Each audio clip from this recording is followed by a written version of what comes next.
নমস্কার বন্ধুরা, welcome to our YouTube channel trade market. আজকে ভিডিওটা বানানোর মেইন উদ্দেশ্য হলো আমি নোটিস করেছি রিসেন্ট ডেজে বিটকয়েনের বেশ কিছু জায়গায় কিছু কারেকশন মুভমেন্ট দেখা গিয়েছে। সেই জন্য আমি মেনলি আজকের এই ভিডিওটা বানাচ্ছি এবং আজকের এই ভিডিওর মাধ্যমে আপনারা জানতে পারবেন এই কারেকশন কেন এসছে।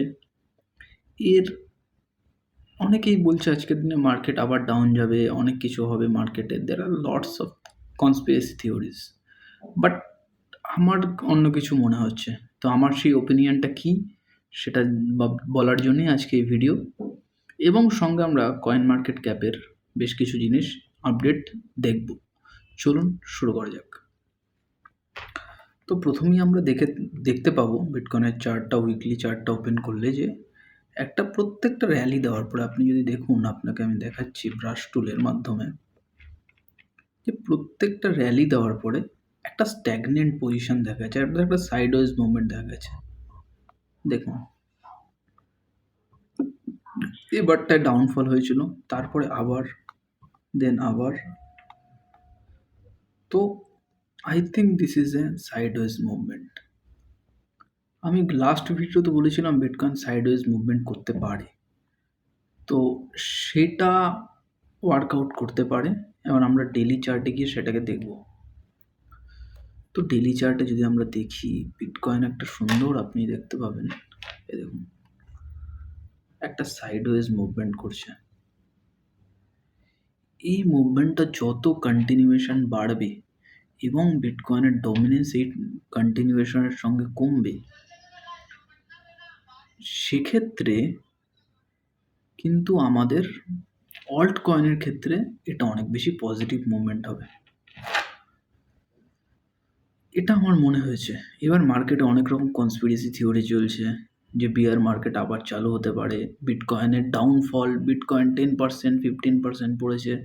দের are lots of theories, but কেন আমি এটা বলছি, তার পেছনে ঠোস কি কারণ রয়েছে সেটা আপনাদেরকে আমি যেরকম বললাম, যে প্রত্যেকটা র্যালির পরে স্ট্যাগনেন্ট, ডাউনফলের পরেও কিন্তু স্ট্যাগনেন্ট হয় বা সাইডওয়েজ হয়, আপওয়ার্ড মুভমেন্টের পরেও, ডাউনওয়ার্ড মুভমেন্টের পরেও, প্রত্যেকটা মুভমেন্টের পরে বিটকয়েন একটা র্যালি আপ অথবা ডাউন, প্রত্যেকটা র্যালির পরে বিটকয়েন একটা বা যে কোনো, এটা যে কোনো অ্যাসেটের ক্ষেত্রেই হতে পারে, একটা সাইডওয়েজ মুভমেন্ট করে। যে কোনো বড় মুভ দেওয়ার পর আপ অথবা ডাউন, সেটা ফর বিষয়। মুভমেন্ট আপ দেবে না ডাউন দেবে সেটা পরবর্তী বিষয়, বাট রাইট নাও এটা কিন্তু সাইডওয়েজ মুভমেন্ট করছে। এটা বেশ কিছুদিন ধরে সাইডওয়েজ মুভমেন্ট করতে পারে, এবং আপনি সাইডওয়েজ মুভমেন্টের ক্ষেত্রে আরেকটা জিনিস দেখতে পাবেন যে কিন্তু ভলিউম কিন্তু অনেক কম।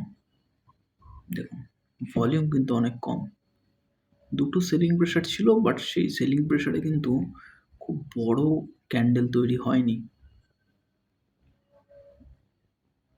খুব বড় যে বিয়ারিশ ক্যান্ডেল তৈরি হয়েছে তা নয়। সুতরাং ভলিউমগুলোকে কনজিউম করে নেওয়া হয়েছে বায়ার্স দ্বারা, এটা আমরা বুঝতে পারছি।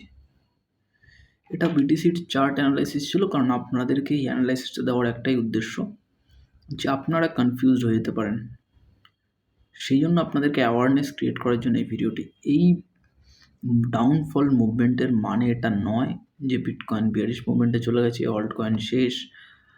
অনেক মার্কেটে থিওরি আছে, যতক্ষণ না আমরা কনফার্মেশন পাচ্ছি ততক্ষণ আমরা কোনোদিনই এটা বলতে পারি না যে মুভমেন্ট চলছে।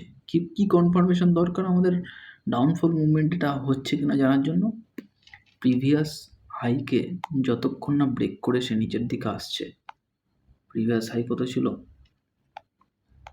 That was around 1,15,000 1,10,000। যতক্ষণ না এটাকে ব্রেক করে নিচের দিকে আসছে ততক্ষণ আমরা কিন্তু থিঙ্কিং মোডেই যাব না, আমরা ভাবনা চিন্তাই করব না, আমরা এটাই ধরে চলবো যে সাইডওয়েজ মুভমেন্ট করছে। ইনফ্যাক্ট একে টাচ করলেও ভাববো না, যতক্ষণ না একে ভেঙে নিচে না আসছে ততক্ষণ কিছুই ভাববো না। এটা পিওর টেকনিক্যাল থিওরি। এর সঙ্গে আপনাদের ভাবনা চিন্তা, আমাদের কি বলে, অনেক থিওরি আছে, আমাদের ভাবনা চিন্তা, ইমোশন, অনেক রকম থিওরি আছে, কোনোটাই কাজ করে না। তো চলুন এবার একটু কয়েন মার্কেট ক্যাপে যাওয়া যাক।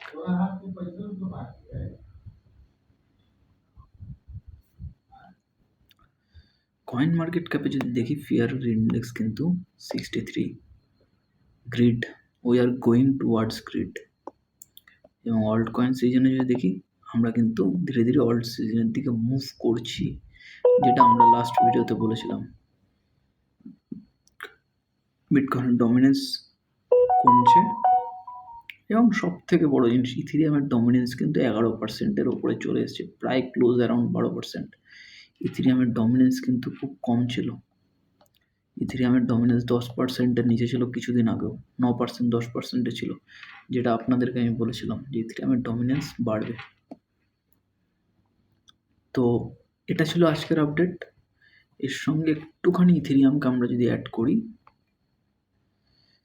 ইথিরিয়ামের চার্টটাকে যদি আমরা অ্যাড করি, একটুখানি দেখা যাক ইথিরিয়ামের চার্টটা একটু দেখে নিই।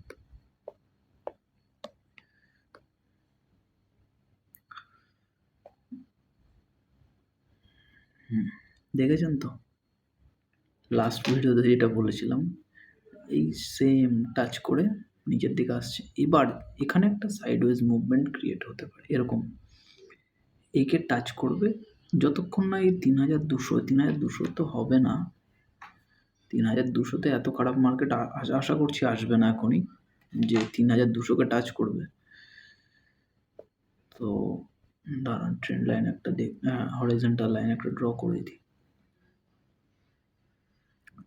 3600, 3800 থেকে 3600 এইখানে একটা সাইডওয়েজ মুভমেন্ট করতে পারে ইথেরিয়াম। এবার এর ব্রেকআউট বা ব্রেকডাউন হলে আমরা নেক্সট লেভেলের কথা ভাববো। আর that is pure technical analysis, আর কিচ্ছু নেই টেকনিক্যাল অ্যানালাইসিসে।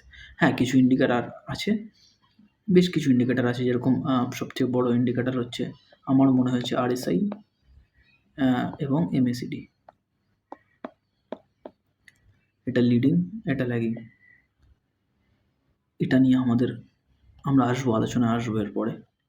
এগুলো নিয়ে শর্ট আলোচনা আসবে এবং এগুলো নিয়ে লং ভিডিও পরবর্তীকালে আমরা আসবো। এগুলো অনেক বেশি ইম্পর্ট্যান্ট, এগুলো ইম্পর্ট্যান্ট। বাট তাছাড়া ওই সাইকোলজি হ্যান ত্যান অনেক কথা বলে, that is not so much important. Price action is ultimatum, যেরকম শ্রীকৃষ্ণ গীতায় বলে গেছেন কর্ম ফল, সেরকম price action is ultimatum. Price action ভগবান, দ্যাট ইজ গড, এর উপরে কিছু নেই। তো এটাই ছিল আজকের ভিডিওটি ভালো লাগলে অবশ্যই লাইক, শেয়ার অ্যান্ড সাবস্ক্রাইব করবেন। ততক্ষণ অবধি ভালো থাকবেন এবং ট্রেডিং রিলেটেড রুমার থেকে দূরে থাকবেন। ধন্যবাদ।